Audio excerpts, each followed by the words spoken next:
willy-nilly. Like I didn't. They just like, here you go. Okay, well, where's my ammo? How do I Yeah. carry it? I'll just stick in your cargo pocket. And it's like, okay, well, this thing's useless. Like, Okay, well, I'm not going to do anything with this. So we stuck it in the turret, and then we just had it in case there's a close engagement and we needed 8 rounds. Like, but it didn't go with us anywhere. And that's the level of training that we got on a shotgun. Now, unless you're a breacher or it's like some type of specialty role, that's how you're going to be trained up on a shotgun. Well, 2 years ago, I'm in Singapore, trying to win a less lethal contract, and the guy says to me, the dealer says, "Hey, tomorrow we have a meeting. I've arranged a meeting, and I wasn't prepared for this. I've arranged a meeting with the base security for all of our bases, and they are curious about any solutions for counter drone." And I said, "Okay." He goes, "Will you please put together a presentation?" And I was like, "Awesome, tomorrow." So I get stuck in my hotel room and I type all this up, but it's something that we'd been looking at the time.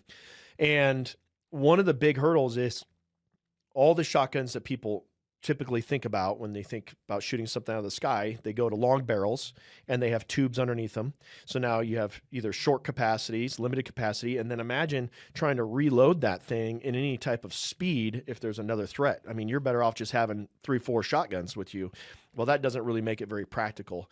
In fact, I was just sent a video yesterday of some Russians going down this river and these drones are attacking them. I saw that. I posted that same video yesterday too. Absolutely, actually, it's on the Dnipro absurd. River it's the Dnipro River over by Kherson, because when they liberated Kherson at the tail end of 2022, Ukraine took Kherson back, which is the west bank of the Dnipro River, but the east bank is controlled by Russia.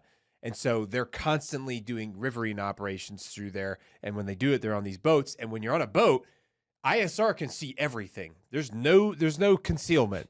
There's no cover. There's no concealment. There's nothing. It's you and your boat, and you better get from point A to point B quick, because as soon as a drone catches you, regardless of what side of the fence you're on, you're going to get like swarmed by that, because you're out in the open, you're exposed. And they're not going to spend a shit ton of money on counter drone jamming devices, because sometimes they don't work. And if it's not concealed, it reduces, not only is it unlikely that you're not going to be seen, but they're just not going to waste the money on those jammers while you're on a river and completely open, because then there would be just a huge waste of money. So rather than do that, they give them inexpensive shotguns, and they're like, figure it out, shoot them out of the air with the shotguns. Yeah, so they got 5-6 rounds on that shotgun, and I'm like, I was just watching the video, they're hauling down there. Ass. Now try loading one round at a time in a tube. Yeah, try doing this while you're on the river, and you're freaking going up and down. Yeah.